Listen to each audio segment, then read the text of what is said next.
السلام علیکم، آپ کو خوش آمدید کہتا ہوں۔ اس ویلاگ میں سب سے پہلے جس سٹوری پر بات کریں گے وہ ہے اسلام آباد ہائی کورٹ سے جسٹس بابر ستار کی، جن کے سامنے آڈیو لیکس کیس پینڈنگ ہے، زیر التوا ہے، اور 4 ادارے جن میں ایک FIA ہے، پیمرا ہے، PTA ہے اور انٹیلیجنس بیورو IB ہے، چاروں نے درخواست دے دی جسٹس بابر ستار کو کہ حضور والا آپ اس کیس کی سماعت مت کیجئے، کسی اور جج کو منتقل کر دیں یہ کیس۔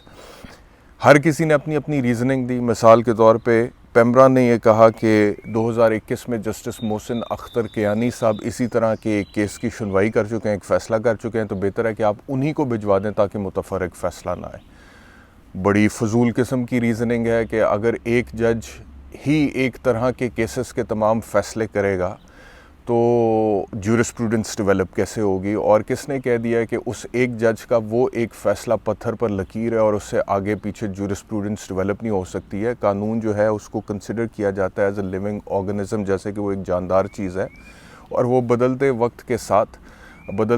کے بدلتے تقاضوں کے ساتھ خود کو بدلتا بھی ہے۔ جورسپروڈنس ایسی ڈیولپ ہوتی ہے، قانون کا ایک گولڈن پرنسپل ہے، سنہری اصول ہے، کبھی بھی وہ اسٹیگننٹ نہیں رہتا۔ تو لہٰذا جسٹس محسن اختر کیانی صاحب نے جو فیصلہ دیا 2021 میں، وہ ہرگز پتھر پر لکیر نہیں ہے۔ وہ تب تک پتھر پر لکیر ہے جب تک کہ وہ مثال کے طور پہ کسی اور لارجر بینچ کی طرف سے، اپیلیٹ فورم کی طرف سے اوور ٹرن نہیں ہوتا، اور اگر نہیں بھی ہوتا تو وہ جسٹس محسن اختر کیانی کی ڈیولپ کردہ جورسپروڈنس ہے۔ یہ کوئی اور جج، چاہے وہ ہائی کورٹ کا ہے، وہ سپریم کورٹ کا ہے، وہ 100% اس کا پابند نہیں ہے، وہ اپنی رائے دے سکتا ہے۔ تو اس وجہ سے یہ تو بالکل فضول قسم کا آرگیومنٹ ہے۔ اچھا، ایک طرف پیمرا تو یہ کہہ رہی ہے کہ کیانی صاحب کو بھجوا دیں، دوسری طرف FIA یہ کہتا ہے کہ سر نہ تو آپ سنیں، نہ وہ 6 جج جنہوں نے آپ کے علاوہ جو 5 جج صاحبان تھے جنہوں نے خط لکھا تھا کہ عدلیہ کے فنکشنز میں مداخلت ہوتی ہے، وہ سنیں۔ یعنی کہ FIA نے تو 6 کے 6 ججوں کو اس میں سے کہا جی کہ باہر کر دیں اور کسی 7ویں جج کو بھجوائیں جس نے وہ خط نہیں لکھا تھا۔ اب یہ کتنا فضول قسم کا آرگیومنٹ ہے کہ وہ جو 6 جج جو عدلیہ کی خود مختاری کی یا آزادی کی بات کر رہے ہیں، عدلیہ کی انڈیپینڈنس کی بات کر رہے ہیں، اور اگر انہوں نے خط لکھا ہے کہ جی عدلیہ کو خود مختار ہونا چاہیے، انڈیپینڈنٹ ہونا چاہیے، عدلیہ کے کاموں میں مداخلت نہیں ہونی چاہیے، ہراسمنٹ، انٹیمیڈیشن نہیں ہونی چاہیے، خفیہ کیمرے نہیں لگنے چاہیے، تو does that qualify as a reason کہ وہ 6 جج جو ہیں ان کو اس کیس میں سے آپ باہر کر دیں، یا وہ انصاف نہیں کر سکیں گے؟ یعنی کہ وہ تو زیادہ لوگوں کی نظروں میں تو جو امیج ہے وہ ان 6 ججوں کا یہ امیج ہے کہ بہت اپ رائٹ ہے، اور انہوں نے ایک رسک لیا ہے اور خود سامنے آ کر انہوں نے وہ خط لکھا ہے، اور اس کے بعد تجویز کے اوپر بھی ہم آپ کو ویلاگ کر کے اپڈیٹس وغیرہ دے چکے ہیں۔ لیکن FIA کو اس بات کی تکلیف ہے، تو کیوں تکلیف ہے؟ یعنی کہ اگر FIA نے کچھ غلط نہیں کیا، FIA کی طرف سے دال میں کچھ کالا نہیں ہے، حکومتی مشینری کی طرف سے یا اسٹیٹ مشینری کی طرف سے یا FIA کی طرف سے، تو ان 6 ججوں سے تکلیف کیوں ہے؟ اگر ان 6 ججوں نے غلط لکھا ہے خط میں تو وہ تو پھر ایکسپوز ہو جائیں گے، وہ تو پھر سامنے آ جائیں گے۔ تو آپ اگر ان 6 ججز کو سائیڈ لائن کرنا چاہ رہے ہیں تو آپ کو تکلیف کیوں؟ کوئی تو وجہ ہے کہ پھر وہ 6 ججز نے جو کچھ کہا ہے اس سے آپ کو تکلیف ہے، تو آپ چاہتے ہیں کہ کوئی کیس ان کے پاس نہ جائیں۔ وائی؟ تو FIA کا یہ ہے جی۔ PTA نے بڑا فضول سا آرگیومنٹ دیا، انہوں نے کہا جی کہ جسٹس صاحب آپ جب وکیل تھے، آپ وکیل رہ چکے ہیں PTA کے، پاکستان ٹیلی کمیونیکیشن اتھارٹی کے، تو اس وجہ سے آپ کسی اور جج کو بھجوا دیں۔ تو وہ اگر PTA کے وکیل رہ چکے ہیں تو PTA کو فکر نہیں کرنی چاہیے، وہ PTA کی طرف باعث نہیں ہوں گے۔ مطلب کہ یہ دوسری پارٹی اعتراض کرتی ہوتی ہے کہ میرا جو مخالف ہے آپ اس کے وکیل رہ چکے ہیں، تو آپ مہربانی کریں اس کو نہ سنیں، کسی اور کو بھجوا دیں، کیونکہ آپ اس کے وکیل رہ چکے ہیں۔ ایک کانفلکٹ آف انٹرسٹ بظاہر سامنے آ رہا ہے کہ جی آپ اس کے وکیل رہ چکے ہیں، اس کے ساتھ آپ کا ایک تعلق رہ چکا ہے، تو مجھے آپ سے درخواست ہی کرنی ہے کہ آپ کسی اور کو بھجوا دیں۔ یہاں پہ جس کے وکیل رہ چکے ہیں وہ خود ہی کہہ رہے ہیں کہ آپ میرے وکیل رہ چکے ہیں، تو آپ فکر نہ کریں۔ اگر آپ کے وکیل رہ بھی چکے ہیں تو میرا نہیں خیال کہ جج صاحب کو آپ سے کوئی ہمدردی یا سمپتی اس بنیاد پہ ہے جس کی وجہ سے وہ آپ کے حق میں فیصلہ سنا دیں گے، یعنی کہ PTA کے حق میں فیصلہ سنا دیں گے۔ اور اس کا مظاہرہ آلریڈی وہ کر چکے ہیں کہ انہیں کوئی وکیل ہونے کی وجہ سے PTA کے ساتھ ہمدردی نہیں ہے، کیونکہ یہ ان 3 ایپلیکیشنز پہ FIA، پیمرا اور PTA، ان تینوں درخواستوں پہ جسٹس بابر ستار نے 5 لاکھ روپے جرمانہ کیا ہے، تینوں اداروں کو بشمول PTA 5 لاکھ روپے جرمانہ کیا ہے، اور جرمانے کے بعد انہوں نے یہ اپلیکیشنز جو ہیں وہ فارغ کر دی ہیں. اور جو چوتھا ادارہ ہے انٹیلیجنس بیورو، جو آپ کو پتہ ہے انٹیلیجنس کرتا ہے اور پرائم منسٹر کو ڈائریکٹلی رپورٹ کرتا ہے، ڈی جی انٹیلیجنس بیورو، اس کے وہ جو افسر ہیں ان کو طلب فرما لیا ہے کہ آپ آئیں ذرا تشریف لائیں، بتائیں کہ انٹیلیجنس بیورو کو کیا ایشو ہے، اور اس سے پھر وہ مکالمہ کریں گے، بات کریں گے. تو 3 اداروں کو 5-5 لاکھ روپیہ جرمانہ کر کے واپس ڈسمس کر دی گئی ہے اپلیکیشن، اور انٹیلیجنس بیورو کے اہلکار کو بلوا لیا گیا عدالت میں. یعنی کہ آڈیو لیکس کا کیس جو ہے، جس میں بشرا بی بی اور لطیف کھوسا کے حوالے سے گفتگو ہے، اور وہ جج صاحب جو تھے مظاہر علی اکبر نقوی صاحب، ان کے حوالے سے گفتگو ہے. دیگر بھی کچھ کیسز ہیں اس کے اندر، تو وہ اب جسٹس بابر ستار صاحب ہی سنیں گے، اس کو آگے لے کر چلیں گے، پروسیڈ کریں گے. اس کے علاوہ میں آپ سے عرض کروں کہ 190 ملین پاؤنڈ کا جو ضمانت کا کیس ہے، وہ چیف جسٹس اسلام آباد ہائی کورٹ عامر فاروق صاحب آئے ہیں. انہوں نے کہا جی میری طبیعت ٹھیک نہیں تھی، باقی کیسز نہیں سنے، لیکن پھر بھی اس کیس میں آ کر بیٹھ گیا ہوں. اگلی تاریخ پہ اگر نیب کے پروسیکیوٹر نے دلائل نہ دیے تو ریکارڈ دے کر فیصلہ کر دوں گا. اور 6 مئی تک اس کو ملتوی کر دیا ہے کیس کو.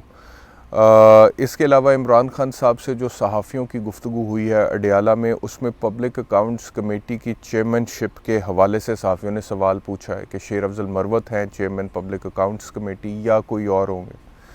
تو اس کے اوپر انہوں نے کہا ہے جی کہ ابھی مشاورت چل رہی ہے، ابھی مشاورت کے بعد فیصلہ کریں گے. شیر افضل مروت کا نام دیا تھا، لیکن شیر افضل مروت کے نام کے اوپر ابھی مشاورت چل رہی ہے، اس کے بعد پھر کوئی فیصلہ کریں گے. ایک اور امپورٹنٹ خبر جو آپ سے شیئر کریں گے اس ویلاگ میں، وہ ہے جی کہ جج صاحب جو اغوا ہوئے تھے وزیرستان، سیشن جج وزیرستان جو اغوا ہوئے تھے، ان کی بازیابی کی خبر آ گئی. اچھی بات ہے، خوشائن بات ہے. ذرائع کا یہ کہنا ہے کہ وہ اس وقت اپنے گھر پہنچ چکے ہیں، گھر میں موجود ہیں اور وہ بازیاب ہو چکے ہیں. اس کے علاوہ کسانوں کا بڑا اس وقت سچویشن جو ہے وہ پنجاب میں سینسٹیو ہوئی ہے، اور مجھے بہت سارے لوگوں نے رابطہ کیا ہے جن کا تعلق ایگریکلچرل سیکٹر سے، اور وہ یہ کہہ رہے ہیں کہ اس وقت ایک کرائسس بنا ہوا ہے، بحران کی کیفیت ہے اس وقت اس کو لے کے کہ گندم کی کٹائی جو ہے اس کے بعد وہ جو باردانہ ہوتا ہے جو حکومت خریدتی ہے کسانوں سے گندم، وہ حکومت خرید ہی نہیں رہی ہے. اچھا، یہ اتنا عجیب و غریب قسم کا مطلب کہ یہ سچویشن ہے کہ Pakistan despite being an agricultural country, یعنی کہ زراعت جو ہے اس کے اوپر ہماری معیشت کا انحصار ہے، اور اس کے باوجود ہم گندم ایکسپورٹ بھی کرتے ہیں. آپ کو پتہ ہے نا، ایکسپورٹ کرتے ہیں، اور رشیا سے بھی کرنا چاہتے تھے کیونکہ جی وہاں پہ سستی گندم ملے گی. یوکرین سے بھی کرتے تھے، لیکن جنگ کے بعد وہاں پہ سچویشن خراب ہوئی ہے، تو گندم ہم ایکسپورٹ بھی کرتے ہیں. تو سوال یہ پوچھنے والا ہے کہ ہماری حکومت گندم ایکسپورٹ تو کر رہی ہے پاکستان سے باہر سے، اپنے کسانوں سے کیوں نہیں خرید رہی؟ ہمارے اپنے جو کسان، اور اس وقت لاہور میں مال روڈ پر کسانوں کا احتجاج ہوا ہے، اور اس کے اوپر پولیس نے ڈنڈے برسائے ہیں، لاٹھی چارج ہوا ہے، گرفتاریاں ہوئی ہیں، اور کسان یہ کہہ رہے ہیں کہ اگر ہمارے ساتھ یہ سلوک ہوگا، گرفتاریاں ہوگی، تو یہ کاز ہم آگے لے کر چلیں گے. اور کسان کا کوئی کام نہیں ہے احتجاج کرنے کا. Farmers they are not political, اس طرح سے کہ وہ کوئی پالیٹکس کرنے کے لیے تو نہیں ہے. مجھے یاد پڑتا ہے کہ میں جب ٹیلی ویژن پر مین سٹریم پر پروگرام کر رہا تھا، تو ایک دفعہ میں گیا جی وہ چیرنگ کراس لاہور میں پنجاب اسمبلی کے سامنے، تو کسانوں نے آلوؤں کی بوریاں لا کر انہوں نے چیرنگ کراس پر رکھی اور آگ لگا دی. میں بڑا حیران ہوں. میں نے کہا یار مطلب کہ اتنے آلو انہوں نے آگ لگا کر ضائع کر دیے ہیں. تو میں نے ان سے کہا یہ کون سا طریقہ ہے احتجاج کرنے کہ آپ یہاں پر آلوؤں کو آگ لگا رہے ہیں تو یہ آپ ضائع کر رہے ہیں؟ تو انہوں نے کہا کہ یہ پورا ہی نہیں ہوتا ہے، ہمارا ایکسپینس پورا نہیں ہوتا، ہمیں نقصان ہوتا ہے، کوئی فائدہ ہی نہیں ہے، تو اس سے بہتر ہے کہ ہم اس کو آگ ہی لگا دیں، ہمارے کسی کام کا نہیں. اور وہ آپ کو اقبال کا شعر یاد ہے کہ جس کھیت سے دہقاں کو میسر نہ ہو روزی، اس کھیت کے ہر خوشہ گندم کو جلا دو. تو وہ دہقان نے خود ہی جلایا اس کو، وہ ہم نے یہ بھی دیکھا ہے. تو اب یہ جو کسان اس وقت مال روڈ پر آ کر احتجاج کر رہے ہیں، مطلب کہ ان کی گندم اگر حکومت جو ایک ریگولر پریکٹس ہے وہ جو ہمیشہ سے ہوتا ہے کہ جی وہ خریدے، تو انہیں کیا ضرورت ہے یہ آ کر احتجاج کریں؟ تو یہ اس وقت مریم نواز صاحبہ کی جو حکومت پنجاب میں ہے اس کو اس پہ دیکھنے کی ضرورت ہے. اور اگر اپنے ہی کسانوں سے آپ گندم نہیں خرید سکتے ہیں تو پھر آپ نے کیا کرنا ہے؟ اور وین یو سے that your in agricultural economy, اور زراعت کے اوپر ہمارا انحصار ہے۔ اس کے علاوہ بیرسٹر گور خان صاحب جو ہیں انہوں نے اس بات کی تردید کی ہے کہ اس وقت کسی بھی ادارے کے ساتھ مذاکرات ہو رہے ہیں۔ وہ کہہ رہے ہیں کہ اس وقت کسی بھی ادارے کے ساتھ مذاکرات فی الحال نہیں ہو رہے ہیں، اداروں کو خود کو بدلنا ہوگا، مذاکرات اگر باقاعدہ شروع ہوں گے تو اس کا اعلان کیا جائے گا، کوئی بیک ڈور مذاکرات نہیں ہو رہے ہیں، اور ہوں گے تو وہ عمران خان صاحب کی اجازت سے ہوں گے۔ آپ کو پتہ ہے کہ کچھ عرصے سے بیک ڈور یہ مذاکرات کی بڑی بات ہو رہی تھی، رؤوف حسن صاحب نے بھی کہا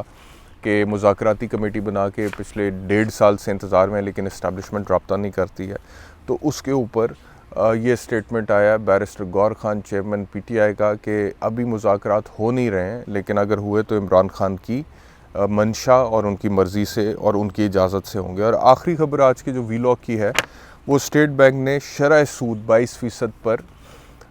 رکھنے کا مطالبہ رکھنے کا فیصلہ کیا ہے، کہ قائم رکھنے کا فیصلہ کیا ہے۔ اچھا، یہاں پہ جو ہے نا یہ تقریباً کوئی 7% پہ ہے اس وقت امریکہ میں، اور لوگ یہاں پہ دہائیاں دیتے ہیں کہ یہ بہت آگے ہے، بہت ہائی ہے، بہت ہائی ہے، اور اس سے پہلے کچھ سال پہلے تک، کرونا سے پہلے تک یہ 3% پہ تھا، اور بڑا مہنگائی کم تھی، انفلیشن نہیں تھی، ابھی 7% پہ چلے گی، اینڈ دے ایکسپیکٹ کہ یہ واپس جائے گی۔ اور وہ کہتے ہیں کہ مثال کے طور پہ اگر ٹرمپ دوبارہ جیتتا ہے تو یہ شرح سود 7% سے واپس 4-5 پہ چلی جائے گی، اور ماضی میں کئی دفعہ اس طرح سے امریکہ میں ہوا ہے کہ شرح سود واپس گئی ہے، نیچے گئی ہے، لیکن ہمارے یہاں پہ 22% پہ، کدھر ادھر 7% پہ لوگ کہتے ہیں کہ اس کی وجہ سے مہنگائی، اور وہاں پہ 22%، اور گیون دا فیکٹ کہ جتنی غربت ہے اور غربت کی لکیر کے نیچے جتنے لوگ رہتے ہیں، اور جتنی بے روزگاری ہے، جتنی مہنگائی ہے، اور شرح سود کی وجہ سے جو کاسٹ آف پروڈکشن میں اضافہ ہوتا ہے، اس کی وجہ سے سرمایہ دار جو بھی مینوفیکچر کرتا ہے اس کی قیمت میں اضافہ کرتا ہے، اور غریب کی پہنچ سے ہر چیز باہر ہو جاتی ہے، غریب پھر جو ہے اس کا کباڑا نکل جاتا ہے، اس کا ستیہ ناش ہو جاتا ہے۔ لیکن بہرحال ہمارے ملک میں اسٹیٹ بینک آف پاکستان نے اپنی پالیسی پر قائم رہتے ہوئے شرح سود کو 22% پر رکھنے کا فیصلہ کیا ہے، اور اس کا مطلب یہ ہے کہ مہنگائی آنے والے دنوں میں فی الحال کم ہوتی نہیں نظر آ رہی، بلکہ اس میں اضافہ ہوتا ہوا نظر آئے گا، جو کہ اچھی خبر نہیں ہے پاکستان کے عوام کے لیے۔ اور پی ڈی ایم 2 کی حکومت کا ویسے یہ مقصد نظر بھی نہیں آتا ہے، ان کا تو مقصد یہ ہے کہ آئیو، عیاشی کرو، انجوائے کرو، آئین میں اگر ڈیپٹی پرائم منسٹر کی پوسٹ نہیں بھی ہے تو اس کو تخلیق کر لو، کیونکہ ایک دفعہ پہلے ہو چکا ہوا ہے، پیپلز پارٹی کے دور میں پرویز الہی کو ڈیپٹی پرائم منسٹر بنایا گیا تھا، ابھی اسحاق ڈار صاحب کو بنا دیا گیا، یعنی کہ وزیر وہ خارجہ کے طور پہ پروٹوکول مزہ نہیں آ رہا تھا، تو اب ڈیپٹی پرائم منسٹر کا بھی پروٹوکول ساتھ، ایک اور عہدہ جو ہے وہ ساتھ دے دیا گیا ان کو۔ تو یہ ہے پرائیورٹی، یہ ہے فوکس۔ تو جب تک ایسے ہوگا تب تک یہی کچھ ہوگا، شرح سود بھی ایسے ہوگی، مہنگائی بھی ایسے ہوگی، غریب بھی ایسے پسے گا، کسان بھی مال روڈ پہ آ کے احتجاج کرے گا، اور حکومت جو ہے وہ اسی طرح سے اپنا بے حس ہو کر چلے گی جیسے چل رہی ہے۔ شکریہ یہ وی لاگ دیکھنے کے لیے، اپنا خیال رکھیے، اللہ حافظ۔